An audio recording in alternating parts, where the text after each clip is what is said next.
2025. gads mums iet uz beigām, un vēl pāris atziņas par cik nodarbojamies ar starpniecības pakalpojumu sniegšanu, pārdodam gan meža īpašumus, gan cirsmas. Šoreiz parunāsim vairāk par cirsmām. Šobrīd, ar ko šis 2025. gads mums ir iezīmējies? Tas ir iezīmējies ar to, ka cirsmu piedāvājums attiecībā pret pircēju skaitu un vēlmi iegādāties cirsmas ir maziņš. Un tad es esmu paskatījies divus veidus, kā cilvēki tiek muļķoti. Tā teikt, apkrāt, es pat gribētu teikt. Viens no šiem veidiem ir tāds, ka, piemēram, ir uzņēmumi, kas piedāvā arī it kā nopirkt augošus kokus, bet ir nianses. Uzņēmums jums atsūta līgumu, un taksācijās ir tāda lieta. Lielākajā daļā taksācijas inventarizācijas valsts meža dienesta datos ir tā, ka, piemēram, cirsmā rādās ļoti daudz kubikmetri, kas dabā nav. Ļoti bieži redzam inventarizācijas ar 400 kubikmetriem, ar 500. Ir pat redzēts, ka rādās 600 kubikmetru uz hektāru.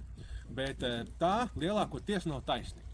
Ja jūs gribat uzzināt patieso taisnību, tad mūsu uzskatā vienīgais un patiesais veids, kā saimnieks var nodrošināties, ka iegūs augstāko cenu, ir par saviem līdzekļiem piesaistīt neatkarīgu dastotāju, kurš veiks koku uzmērīšanu, un jums būs zināms precīzs līguma priekšmets, un ar šo precīzo līguma priekšmetu jūs jau varēsiet doties pie uzņēmējiem un iegūt augstāko cenu. Protams, visvieglākais un efektīvākais veids ir tieši šo te pārdošanu uzticēt mums, un mēs jums iegūsim augstāko cenu. Bet kā notiek šī te maldināšana? Piemēram, atnāk uzņēmums, saka, nopirksim no jums augošus kokus jūsu cirsmā. Jūs iedodat inventarizāciju, vai uzņēmums pats ir apskatījies kaut kur, un cirsmā rādās, piemēram, 500 kubus hektāri. Un tagad iedomājies, jums ir teorētiski 2 hektāri ar mežu, kuram ir 500 kubikus metrus hektāru. Teorētiski jums ir 1000 kubi. Un tad šī uzņēmuma piedāvājums, tas līgums parasti izskatās tā. Uzņēmums piedāvā, es nopirkšu jūsu cirsmu 1000 kubikmetrus, piemēram, par 10 eiro kubā. Tas arī tikai piemēram, lai vieglāk skaitīt. Bet šajos līgumos vienmēr ir šie punkti, kad cirsma tiek nopirkta par tādu un tādu apjomu, bet faktiskais apjoms tiks precizēts pēc cirsmas izstrādes. Ja? Un tad ir, piemēram, uzņēmumi, kas pie jums nāk un piedāvā, viņi redz, ka tur īstenībā bija mazāk kubi, viņi saka, ka tā cirsma maksā 8000. Un ir gatavi samaksāt tagad, un cilvēki, nē, man tur ir labāks piedāvājums, man ir 10 000, es pārdošu par 10 000. Kas notiek dabā? Dabā tur nebija tie 500 kubus hektāri, tur bija 300 kubus hektāri. Un gala rezultātā jums tajā cirsmā pēc faktiski izstrādāta apjoms sanāk tikai 600 kubikmetri. Un līgums paredz to, ka jums tiek samaksāts par faktisko apjomu, un, ja jūs sākotnēji cirsmu esat pārdevuši it kā par 10 000, tad beigās faktiski ir 600 kubi par šiem 10 eiro, un jūs iegūstat tikai 6000.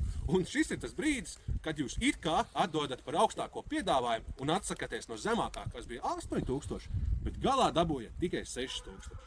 Un otrs veids ir bišķiņ citādāks, bet tas jau, to es uzskatu, ka tas pat ir bišķi krāpnieciskāks, jo tas pirmais, tur uzņēmums varētu teikt, tev tur bija rakstīts 1000 kubi, nebija, it kā viss kārtībā.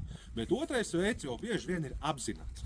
Otrais veids ir tāds, kad līgumiņos ir tāds foršs tabulīts, kur ir ielikt nogabali, piemēram, pirmais nogabals, otrais nogabals un trešais nogabals.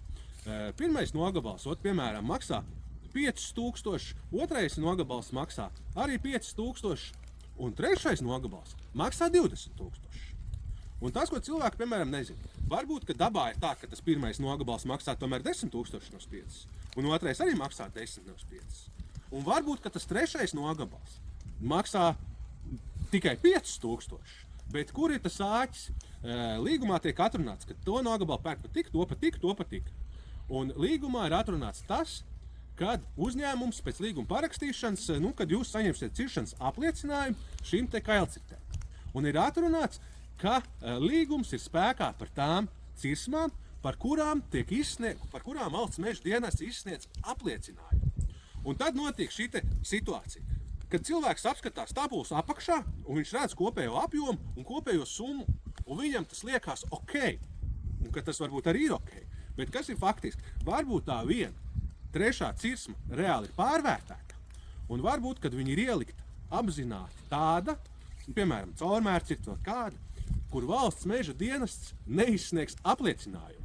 Un tad gala rezultāts ir tāds, ka par šo trešo cirsmu, kur sastāv lielāko summu, neiedod apliecinājumu, tātad par to līgums nav spēkā, un šīs te pirmās cirsmas par samazināto cenu, par tām līgums ir spēkā, un uzņēmums tās cirsmas nopērk par ļoti izdevīgu cenu. Tā kā šie divi varianti nekad neiekrīt.